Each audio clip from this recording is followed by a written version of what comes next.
Olá pessoal, tudo bem? Quem fala aqui é o professor Pitch, divulgando mais uma aula de física básica direcionada para o ensino médio. A nossa aula de hoje abordará os conceitos científicos que envolvem a aceleração vetorial, mas também trataremos aqui da aceleração média vetorial e da aceleração instantânea nesse contexto aqui. Lembrando que a aceleração vetorial ela é subordinada à cinemática vetorial, onde nós estudamos as grandezas físicas vetoriais que nós trabalhamos em cinemática, como vetor deslocamento, vetor velocidade e vetor aceleração. Aqui nós ficaremos restritos, já que o vetor deslocamento foi trabalhado em outras aulas com velocidade vetorial e aceleração vetorial. Mas, para você trabalhar com aceleração vetorial, entendendo que a aceleração média vetorial e a aceleração instantânea vetorial, você precisa primeiramente entender o que é variação da velocidade. A variação da velocidade, normalmente o pessoal fica vinculando ela somente se houver variação do módulo, que é o valor numérico, tá ok? Que é uma concepção muito forte que os educandos têm quando trabalha com a cinemática, porque tem uma grande, assim, vamos dizer, vínculo, com a aceleração escalar, e esquece que a velocidade é uma grandeza física vetorial. Então, ela tem três características: módulo, direção e sentido. Então, para ela ser considerada sem variação, você não poderia ter variação no módulo, nem na direção e nem no sentido. E nessa figura aqui ela é muito boa para trabalhar com isso. Você tem uma bolinha que se choca aqui com a parede, ela tem uma velocidade antes do choque e uma velocidade após o choque. Nesse caso aqui, o módulo desse vetor velocidade inicial e o módulo vetor velocidade final, eles são representados pelo tamanho da seta. Então, o que está ocorrendo aqui? Se você analisar os dois módulos, eles têm módulos iguais. Se você analisar também a direção aqui é diagonal, aqui também é diagonal, então também a direção não variou. Mas o sentido variou. Aqui o sentido é no sentido nordeste, Aqui nesse caso aqui é sentido sudeste, Então o que nós temos aqui? Uma variação da velocidade em sentido. Então o que nós podemos trabalhar aqui? Como uma variação de velocidade. Então, tá vendo? Houve variação de velocidade, só que somente no sentido. Então, normalmente, as pessoas falariam, não, a aceleração aqui é nula, porque não variou o módulo da velocidade. Variou. Variou uma das características, que é o sentido. Por isso, houve variação da velocidade. Dando continuidade, então, nesse caso aqui, nós constatamos que variou a velocidade vetorial. Houve uma variação da velocidade vetorial. E essa variação da velocidade vetorial, você encontra ela subtraindo a velocidade final, nesse caso que era simbolizada pelo V', menos a velocidade inicial, que nesse caso aqui é simbolizada pela simbologia V, notação vetorial. Normalmente você teria que representar ela, essa variação de velocidade, que é a velocidade final menos a velocidade inicial, assim. Daí aqui cria um obstáculo de aprendizagem, por quê?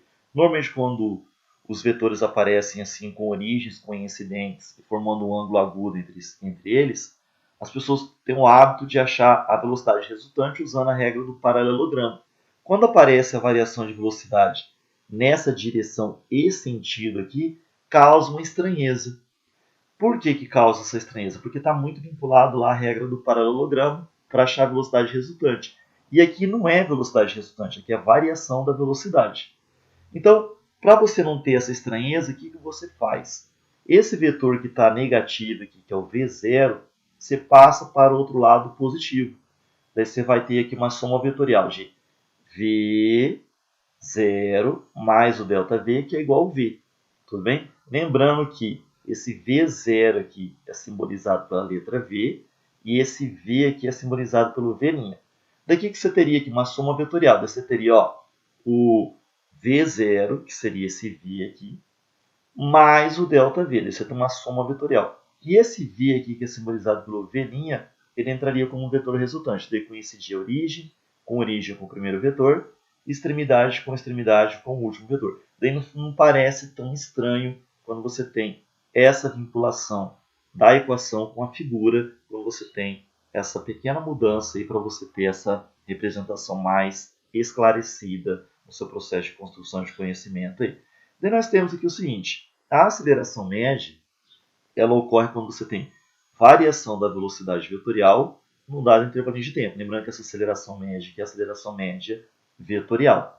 Então, como podemos verificar isso? Por exemplos, né? Vamos analisar esse exemplo aqui, que é o mesmo da figura anterior. Aqui houve variação da velocidade? Sim, em sentido. Em módulo não, em direção não, só em sentido. Então houve variação da velocidade. Inclusive você representa essa variação da velocidade colocando os vetores aqui com origens coincidentes e representa aqui a variação da velocidade dessa maneira. Daí aqui, como você constata que houve variação da velocidade, você constata que o corpo está submetido, melhor dizendo, a uma aceleração média vetorial.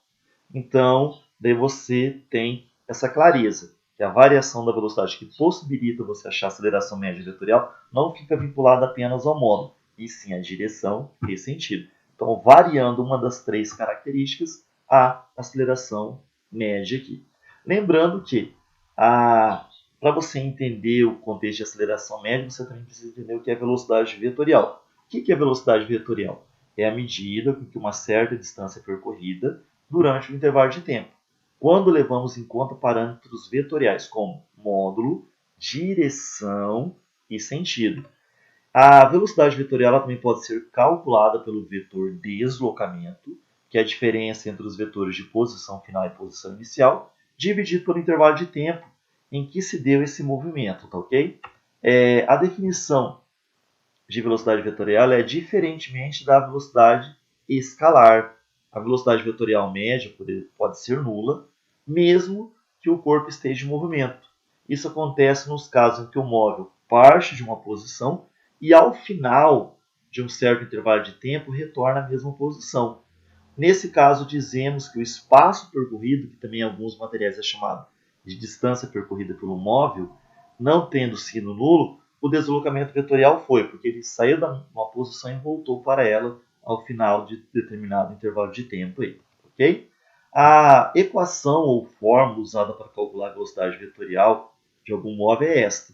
V, que representa a velocidade, nesse caso aqui na notação vetorial, é igual ao vetor deslocamento, que é o ΔS, sobre o ΔT. V, velocidade vetorial, ΔS, deslocamento vetorial, e o ΔT, intervalo de tempo, que houve essa variação de posição, ok?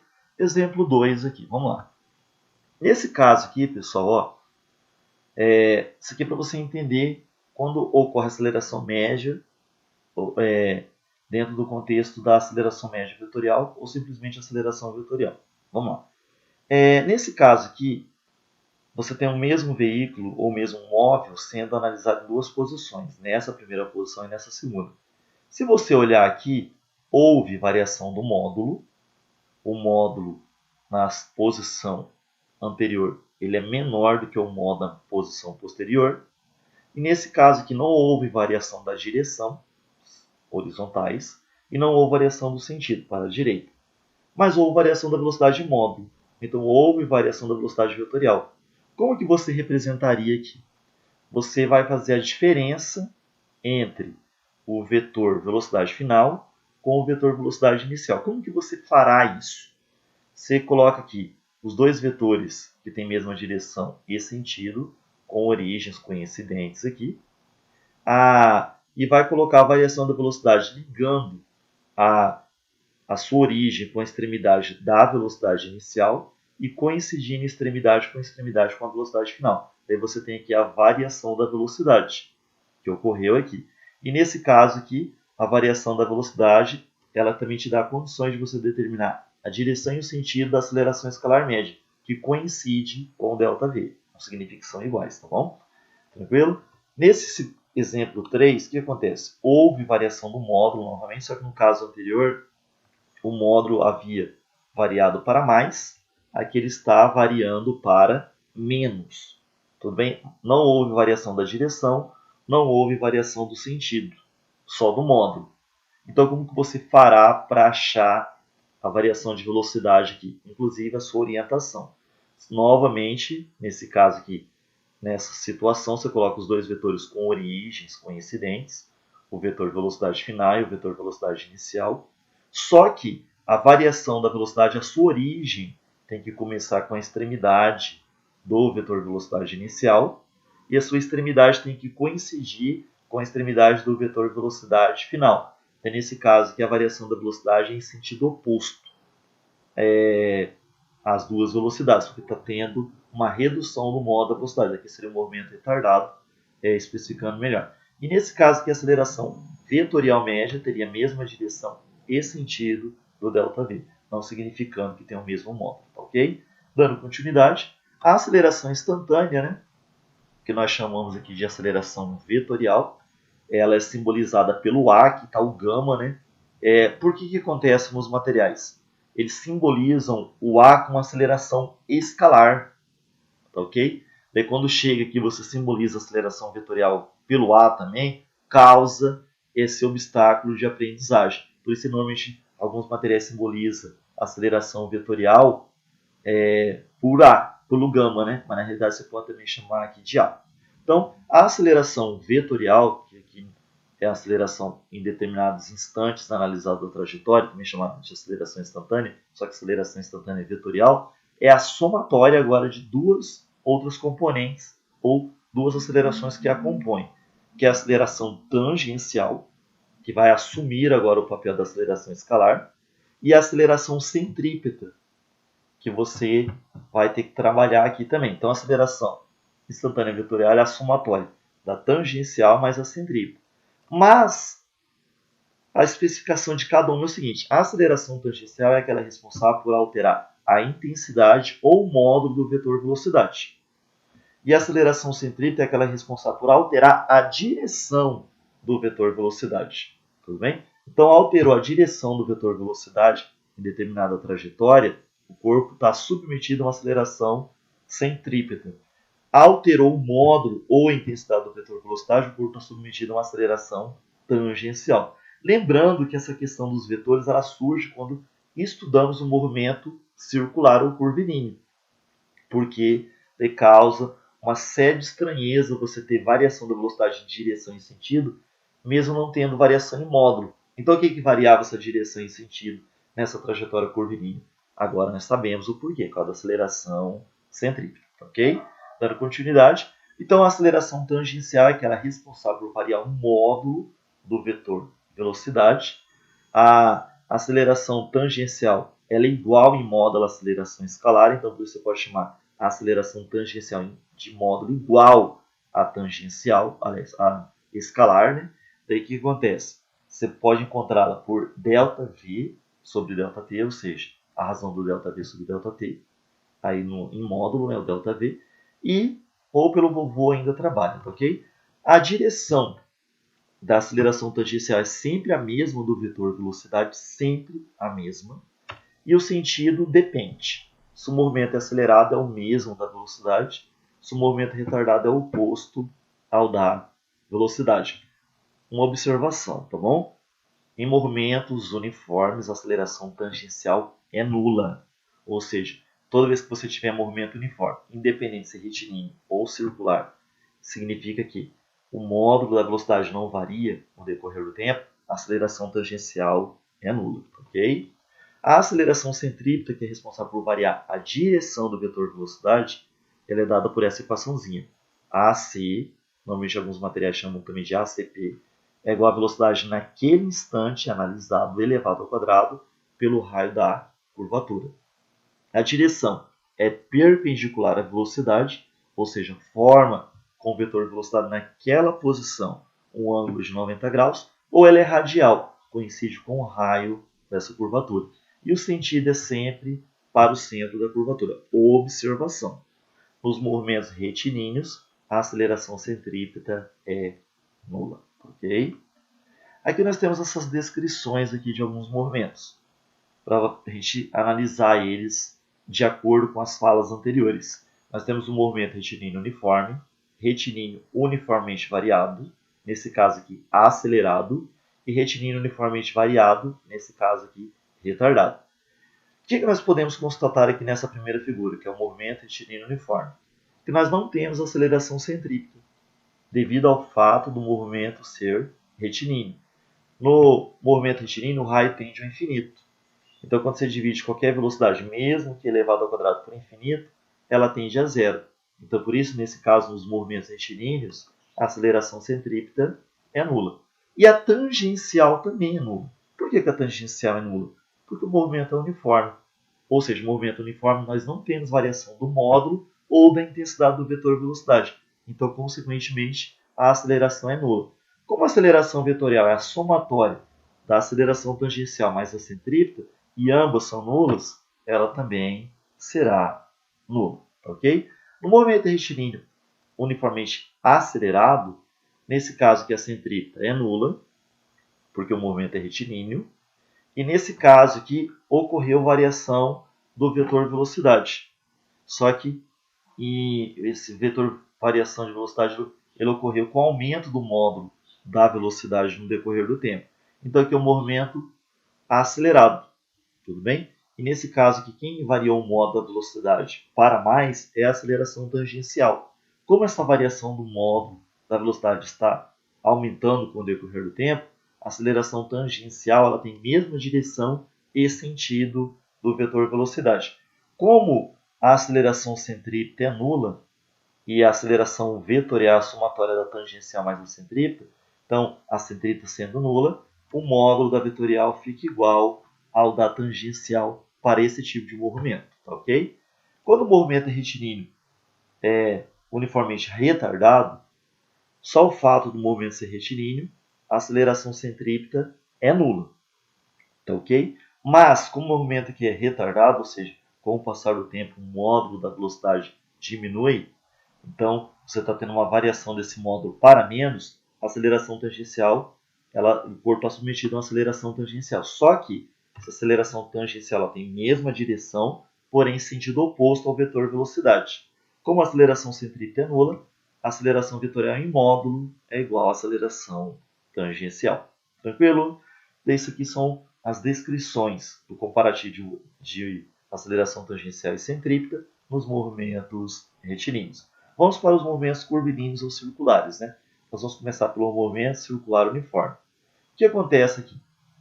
Nós temos um corpo se movimentando aqui nessa trajetória circular com a velocidade de módulo constante. Nesse caso aqui, qualquer posição que você for analisar nessa trajetória circular, a velocidade terá o mesmo módulo, mas constantemente ela está variando em direção e sentido.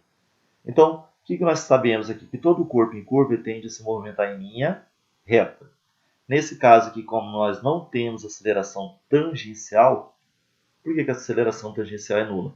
Porque o movimento é uniforme, então não varia essa velocidade de módulo no decorrer do tempo. Mas nós temos a centrípeta. A centrípeta ela é sempre perpendicular ao vetor velocidade analisado naquele instante ou naquela posição, e ela sempre tem coincidência de direção ao raio, por isso ela é chamada de radial, e ela aponta para o centro da curvatura. E nesse caso aqui, em módulo, a aceleração vetorial é em módulo igual à aceleração centrípeta. Por quê? A aceleração tangencial é nula devido ao fato do movimento ser uniforme. Se o corpo tiver em movimento circular acelerado, ou seja, a velocidade aumenta seu módulo com o passar do tempo, nós temos tangencial. A tangencial, nesse caso aqui, vamos ressaltar aqui que a aceleração centrípeta sempre aponta para o centro. Nós temos a aceleração centrípeta aqui porque o movimento é circular. E a aceleração vetorial, aliás, a aceleração tangencial ela tem a mesma direção e sentido do vetor velocidade porque o movimento é acelerado. Então você tem centrípeta sempre apontando para o centro da curvatura. E a tangencial, devido ao fato do movimento ser acelerado, ela tem a mesma direção e sentido do vetor velocidade. Onde que estaria o vetor aceleração resultante aqui? Já que a tangencial e a centrípeta são componentes do vetor aceleração vetorial. Usando o paralelogramo, né, já que as origens aqui são coincidentes, você tem aqui o nosso vetor aceleração vetorial. Para achar o módulo dele, basta você utilizar o teorema de Pitágoras. Quando o movimento é circular uniformemente retardado, significa que com o passar do tempo, o modo da velocidade vetorial diminui. Nós temos a centrípeta aqui que aponta para o centro. Como o movimento é retardado, ou seja, o módulo da velocidade diminui no decorrer do tempo, a aceleração tangencial tem a mesma direção, porém em sentido oposto ao vetor velocidade. Então ela é representada dessa maneira. Para você utilizar, para encontrar a aceleração vetorial, você utiliza o método do paralelogramo, A aceleração vetorial está aqui. E para você encontrar o módulo dela, basta você levar tudo ao quadrado. Ok? Então, pessoal, aqui é a nossa breve introdução de aceleração vetorial, dando sequência aí à cinemática, né? Até que eu estava devendo essa parte há um bom tempo. Tive aí uns assuntos pessoais para resolver nessas 3 últimas semanas, por isso eu não postei aulas aí, tá ok? Agora vamos continuar normalmente. Então, valeu, felicidade, sucesso a todos, até a próxima.